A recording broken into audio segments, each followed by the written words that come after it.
And Robert, I might come to you first about, I mean, this is so interesting, this idea that people don't have to pay attention to how strong emotion is. And you've all, I think, laid out a really strong case for that. But I do wonder, and I might just put this to yourself, Robert, but if anybody else has thoughts on it, I'd be interested as well.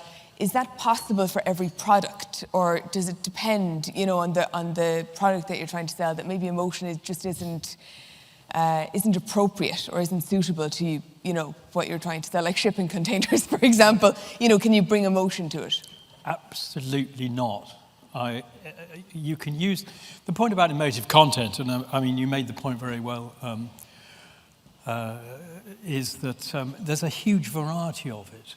I mean, it's not just humour. Yes, there are some products where humour is not appropriate, but there's a huge variety of different ways you can inject emotive content. You can use characters, you can use scenarios, you can use countryside, you can use, it's unlimited, and any sort of product it can be appropriate to that sort of... I see you nodding, Andrew and Craig. Do you want to come in on that? Yeah, I mean, Robert was covering it earlier in his point around the limbic system and the brain, which is every decision we make is filtered through that part of the brain, and that part of the brain is entirely emotional and instinctive. And if you are making what you think is a rational decision, even in those hyper-rational cases, Bridget was talking about the low use of humour in B2B, for example, where we think that, you know, business decisions are all super rational. Most of the rational is actually rationalization, and you're making an instinctive decision, but you just don't realize it because it happens too fast for you to even notice within your own brain. So emotion is always appropriate. You can certainly dial it down if you're trying to deal with immediate action rather than brand building, which is more about memory, but emotion is always present. Incidentally, I think one of the problems is when you use the word emotion, that's why I use the word emotive content, because you use emotion and people immediately think about, you know, crying, tears, yeah, that sort of thing. That's not what emotive content is. It's producing any, as you say, any emotions. It's producing it doesn't any have to emotive response. Yeah. Okay. Do we have any questions from the floor at this point? Yeah, we'll get a mic over here, please, if you don't mind. Thank you. There we go. I think I haven't. Yeah, okay. So I feel if I was at this event 2 years ago, everybody would have been talking about purpose, and we need to lean into purpose. And now here today, I'm wonderfully, thankfully hearing, let's lean into humour. Do you feel that now this is sort of a overcorrection on, we lean too far into purpose, maybe got too serious, so now it's humour? And if so, what's next? Great question. It's great. Andrew, you want to come in on that? I think all the research on purpose is really, really shit, and I don't think anyone has the answer. I mean, the closest we got was Peter Field in the IPA data bank, which the conclusion was some of it works, some of it doesn't. I think we're trying to answer the wrong question there. Marketers are kind of getting a bit lost in the weeds of, oh, I should make a funny ad, or I should make a purposeful ad. Well, actually, we should be going back and thinking about what's my insight-driven positioning, what's my creative idea with legs, and then worrying about executing that. If purpose is involved in that, or, you know, what does even purpose mean? I presume we're talking about, like, CSR, a mission for a brand that has some beneficial impact for, you know, for society. Sure, like, everyone always wangles on about Dove. Purpose is inherently in their brand positioning. Like, that's their insight. Where we all go amiss is where we start forcing purpose into the creative idea, and it's not part of the insight. So, I don't know, I feel like everyone's got very confused. Apparently Byron Sharp's bringing out some research on it as well. Of course he is. Let's wait and see if that actually happens. Yes, that was actually answering your question. If I build on that, I think some of the more recent launched brands, take Tony's Chocolonely or Liquid Death, are finding a way to bake purpose into their brand, but wearing it lightly when they talk about their communications. Their communications are, you know, delivered with emotional content, but they don't suddenly change their tone of voice and talk very seriously about purpose. So it's not the starting point, is that it? When you're going into creating an ad, or purpose isn't the starting point. You're thinking more about emotion being the starting point. About the brand, yeah, and what's the right way the brand might communicate that purpose if it has one. And some brands are defined by that purpose, as you say, the kind of something that if you are Tony's Chocolonely, or if you are, I don't know, Ben and Jerry's or whatever it might be, if it's authentic, then great. But I think to the garbage research point, when people say, oh, purpose really works, they'll tend to quote you a bit of data that is something like, you ask people and you say, would you be more likely to buy a brand where they treat their employees fairly or they do good things to the environment? And who is going to say no? It's like, of course you're going to say yes. But when you're making that purchase decision, you're probably not thinking about purpose at all. You're probably not thinking about anything at all. You don't know that thing at that point, and the quality of the data doesn't match the buying process. So I think the short answer to your question is probably yes, we're course correcting for it being over important for a number of years. A brief story about how purpose can go very wrong. Many of you know that Stella Artois got to the name wife beater. How did it get it? Well, what happened was the purpose of the advertising when we first developed it was to produce elegant, entertaining, sophisticated, clever ads. It's partly because I left the agency, but the purpose became making famous ads, and the ads got darker and darker and more, the people who were drinking the Stella became nasty and did horrible things. And that's where you can lose purpose, because you might think the purpose is, well, we want people to listen to our advertising, hear our message. Well, no, if you've got that purpose, your advertising can just go completely wrong, and you end up actually damaging the brand. That's really interesting. Do we have any other questions from the floor at the moment? Yes, for yourself. Can we get a mic up here to the front? Or actually, you're really close, but I'd like the rest of the people in the room to hear as well. Just 1 second, we're getting to you. Thank you. So just based on the humour and the left brain, that is my forte. Once the brain, you got my attention.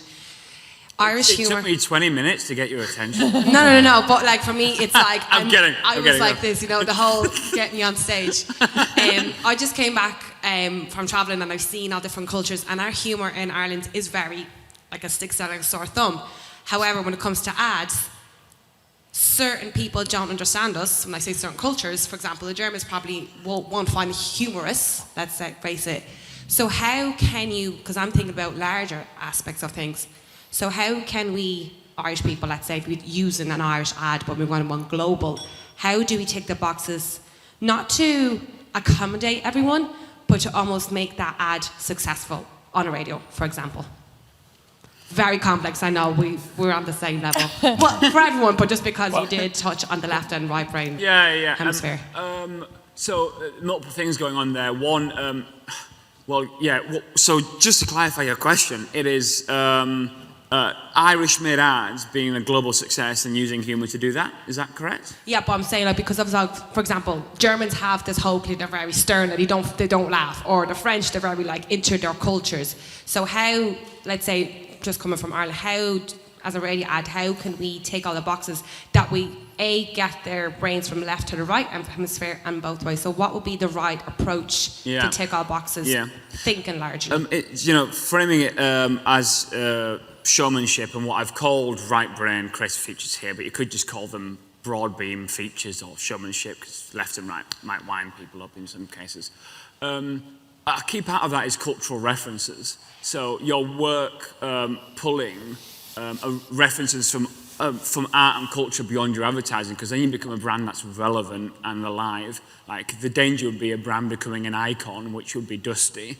Guinness, because we're in the home of it, is a great example of this. They have pulled more and more recent cultural references and they're now an incredibly relevant, fresh brand, despite it being one of the oldest brands. Is a good example. And it's the same approach with humour. So it has to be pulled from the local culture. But I'd love to get anyone else's point of view. I was just going to say, if the insight's true, then it should work everywhere. So that Snickers example I shared earlier, that when you're hungry, that insight that you can't perform in the way that you'd like to when you're hungry, that campaign has travelled in almost every country that they sell Snickers in now.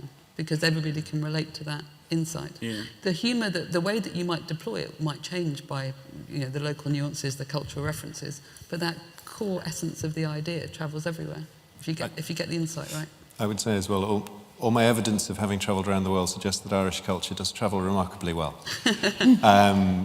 You're definitely punching above your weight for the population in terms of your influence on global culture and literature and humour and all the rest of it. So I wouldn't be worried about that. I think it's going fine. I'm not worried. I just want to make it broader that we're not just for humour, but actually serious. We can do, like I said, we're the most top in there. Seeing the come about 242 that were in the radio. I never knew those numbers. I like my numbers because they do speak volumes, so that's something I'm definitely going to bring aboard. But I found that, especially in the States, my humour, it took a while for the Americans to understand. That's why I'm just trying to see where did I go wrong or where did I go right, so that way I can bring it forward. What I don't understand, I mean, why would you want to? The whole thing about emotive content is you tailor it, as you said, to the local environment. It was a wonderful example of a Nivea ad where this car drew up some traffic lights. And you may have seen it, these two guys are looking across, and he suddenly sees this woman, and she sort of, looks at him, and the whole idea is she's been using Nivea, and she looks fantastic. It was okay in Germany, it worked really well. Every other country, absolute disaster. Because, the idea of sort of leering at somebody with some traffic lights. You might do it in Germany, for Christ's sake, you don't do it anywhere else. Apologies to any Germans in the room, by the way. We think Sorry if I did call out any Americans or anything. You're absolutely right. I'm very good at offending people. That's a good point, though, as well. So, one, I love the fact the universal human insight, and then we're talking probably about global marketing best practices, aren't we? Then just executing locally. Another good example of that, it's beyond humour as well. It's like with music as well, when you draw context in. There's a classic Werther's Original ad where the dad is taking his son out for a day. For a day out. With one piece of music, it's this heartfelt, dad spending time with kid.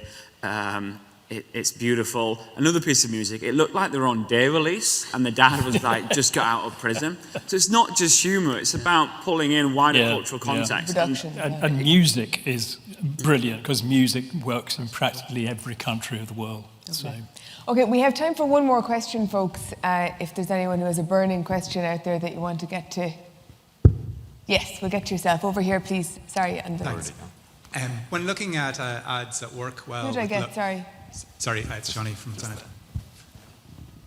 I can't see. Oh, there you. Sorry, I didn't see you. Go on ahead.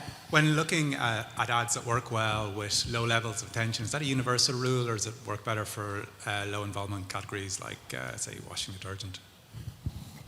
It's human physiology.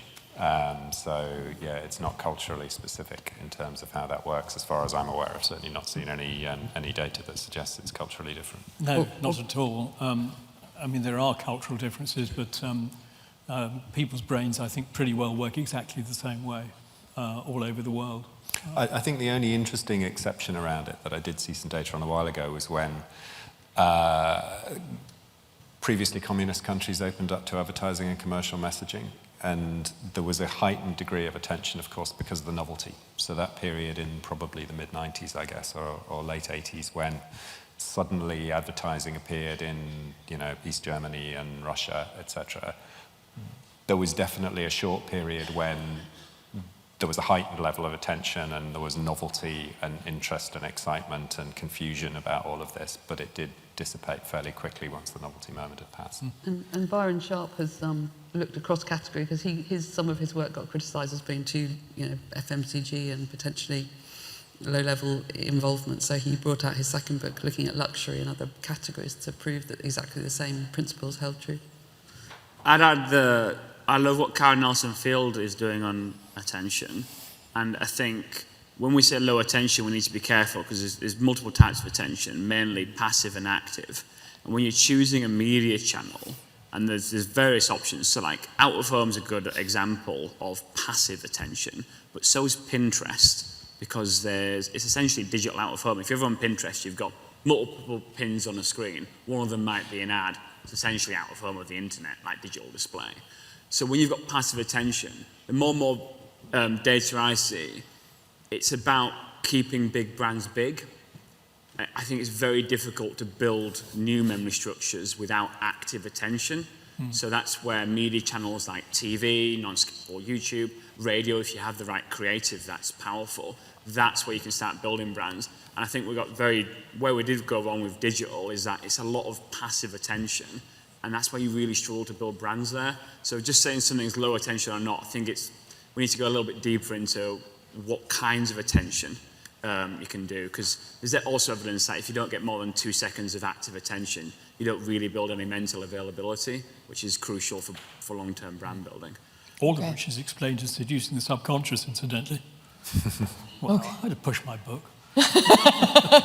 Well, on that last plug, we'll leave it there. I'm sorry, I know other people had questions, but we're out of time. You might be able to catch some of the speakers because we're going to break for coffee and you can put your question to them there. So we've got about 15 minutes, but right now, will you please give it up for Robert Craig for presenting. Thank you.